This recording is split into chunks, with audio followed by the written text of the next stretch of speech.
They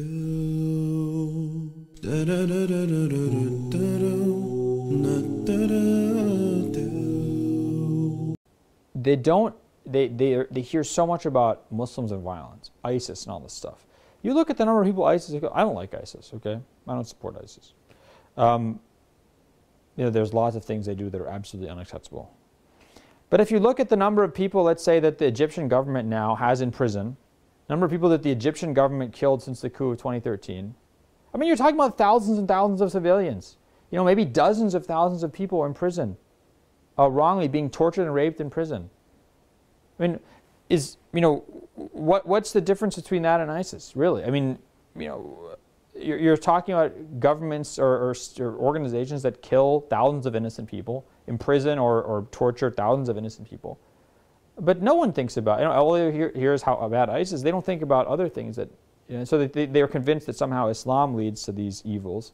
But there's exactly the same number of evils or amount of evil being done by something that's absolutely that's not justified by Islam at all, or not even attempting to justify itself.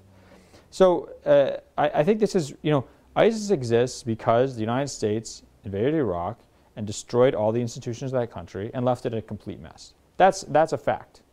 Okay. ISIS doesn't exist because of Islam, because Islam was in Iraq before 2003, and there was no Sunni extremists, there was no Sunni terrorism, there was no ISIS before 2003. This emerged in Iraq because of the United States invasion. That's what caused ISIS. Islam didn't cause ISIS. But if you look at the U.S. media, it's obsessed with getting people to talk about, is Islam the cause of ISIS? Is ISIS because of Islam? Why does it do that? Because the function of media and government is to prevent people from actually, in this case, prevent them from actually reflecting on the actual causes of this phenomenon, which is United States unjust warmongering.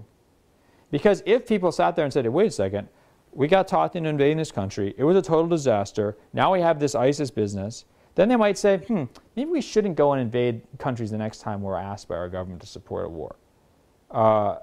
That's not what the kind of power elites or the military media industrial complex wants. They don't want people thinking like that. So they have to sit and place the focus on some other cause. Oh, this is because of Islam. They don't want Americans actually thinking about what really causes these things. So when I tell Muslims or even non-Muslims about this is, don't be bamboozled by what you see on TV. It's very simple. I mean, I know it's obvious, but just because people say stuff a lot on TV doesn't make it true.